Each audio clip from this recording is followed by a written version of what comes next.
네, 안녕하세요. 나도균입니다. 이번에 질문하신 분은 이제 후방 포도막염이 있고, 그 다음에 이제 시력도 떨어지고, 뿌옇고, 빛번짐이 있고, 그 다음에 비문증 이런 것도 있어서 이제 글을 읽기도 좀 어렵고, 그동안에 이제 치료는 그래갖고, 이제 스테로이드하고 면역억제제 치료했고, 주사도 맞았고, 이렇게 해서 이제 재발과 호전을 이제 반복하고 있으면서 점차 나빠지니까, 이제 걱정도 되고, 보니까 이제 치료법이 없는 원래 그런 거다 이렇게 하니까 어떻게 하면 좋겠냐 이런 질문을 하셨어요. 먼저 이제 포도막염은 전방 포도막염, 후방 포도막염이 있는데 이 앞부분에 주로 생기는 것은 이제 전방 포도막염, 뒷부분에 생기는 것은 이제 후방 포도막염이라고 합니다. 전방 포도막염은 이제 홍채염, 모양체염 같은 게 이제 여기 보면 이게 홍채고 안에 이제 조절한 모양체가 있는데 홍채염, 모양체염이 주로 생기기 때문에 충혈이 주로 많이 되고 그 대신 이제 홍채 유착 같은 게 잘 생깁니다. 그리고 이제 후방 포도막염은 대신 이제 시력이 망막 쪽이니까 시력이 좀 잘 떨어지고 그 대신 이 충혈은 좀 적고 그렇습니다. 근데 지금은 이제 굉장히 심하고 오래됐고 면역 억제제를 많이 쓰고 그래서 면역 억제된 상태가 심하고 그래서 양한방 병행 치료를 하는 게 좋을 것 같아요. 양방으로는 이 포도막염은 치료법이 없습니다. 그래서 이제 호전과 재발을 반복하면서 결국은 이제 실명으로 진행되는 거죠. 한방으로 치료하면 치료될 가능성이 있습니다. 근데 질병이라는 게 결국은 세포의 병이 든 거잖아요. 근데 세포를 건강하게 할 수 있는 방법은 원론적으로 크게 보면 혈액순환 잘 시켜주고 에너지 공급 잘 되면 세포가 건강한 거죠. 다른 이유가 있을 게 없어요.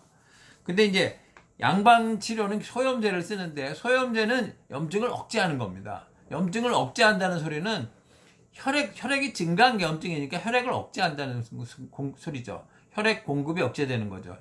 왜 그러냐면 소염제가 그래서 혈관 수축제예요.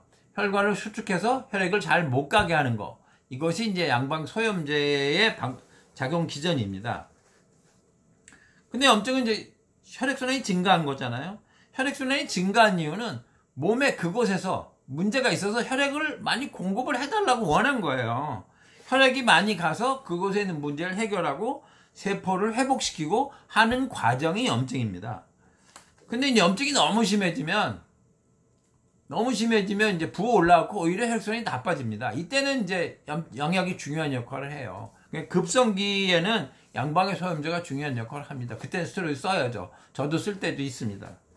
그런데 급성기에는 양방에 이제 소염제가 중요한 역할을 하지만 어느 정도 장기적으로 가면 그것만은 좀 부족한 거죠. 그때는 이제 약간 세포를 좀 튼튼하게 할 필요가 있는데 한방 치료는 이제 세포를 튼튼하게 해주고 세포를 살리는, 회복시키는 그런 치료를 하는 겁니다. 그런데 이제 그렇게 되려면 혈액순환이 늘어나야 돼요. 혈액순환이 늘어나갖고 눈의 세포를 건강하게 회복시켜서 이제 포도막염을 낫게 이렇게 하는 거죠.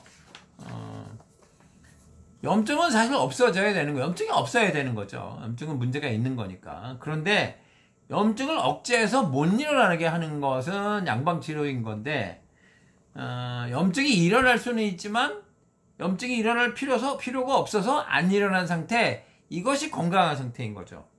즉 불이 났는데 소방차가 와요. 소방차를 못 오게 해서 소방차가 없는 거, 그거는 회복된 건 아닌 거죠. 근데 소방차 늘 출동할 준비가 되어 있는데 불이 안 났어. 그래서 안 가는 거, 그게 회복된 거죠. 근데 소방차가 너무 많이 와갖고 길이 막혔어. 이거는 이제 너무 부어오른 것 같으니까 소방차도 좀 정도껏 와야 될 필요가 있는 거죠. 그러니까 초반에 약간은 억제할 필요도 있다. 이렇게 되는 거죠. 그러니까 이제 회복이 완전히 돼서 세포가 건강해졌어. 그럼 재발할 이유가 없는 거죠. 그런데 재발할 이유가 없다고 해서 막 살아도 재발을 안 한다, 그런 뜻은 아니에요. 즉 제가 이제 스마트폰으로 찍고 있는 건데 스마트폰도 컴퓨터도 책상도 하다못해 이런 샤프도 쓰는 방법 있잖아요. 쓰는 방법대로 써야죠. 엉터리를 써서 건강한 그런 방법은 없습니다. 그러니까 눈도 제대로 사용하는 방법대로 사용을 해야 됩니다. 어쨌든 이제 종합적으로 말하면 혈액순환을 약간 늘리는 건 좋지만 염증이 있어서 너무 늘어나면 오히려 나빠진다. 그러니까 치료로 말하면 한방에 약간 기본을 두고 회복시키는 거에 기본을 두고 너무 심할 때는 양약을 좀 써가면서 조절을 하는 것이고요. 지금은 너무 심한 것 같으니까 양한방 병행 치료하는 게 좋다. 이렇게 말씀드리겠습니다. 배체트인지 아닌지는 하나도 중요하지 않습니다. 배체트는 치료할 수가 없기 때문에 배체트를 확인한다는 것은 치료할 수 없는 걸 확인하는 거 이외에는 뭐 별다른 의미가 없어요. 그러니까 배체트인지 아닌지는 뭐 그렇게 중요하지 않고요. 결론은 포도막염은 양방으로는 불치병이고 실명으로 진행하는 질병이다. 또 두 번째로는 양한방 병행 치료는 양방 단독 치료보다 좋다. 그 말씀드릴 수 있고요. 결과를 장담할 수는 없지만 치료될 가능성 충분히 있다. 대부분 치료된다. 이렇게 말씀드릴 수 있겠습니다. 용기를 내시고요. 좋은 결과 있으시기 바라겠습니다. 네, 이상 나도균이었습니다.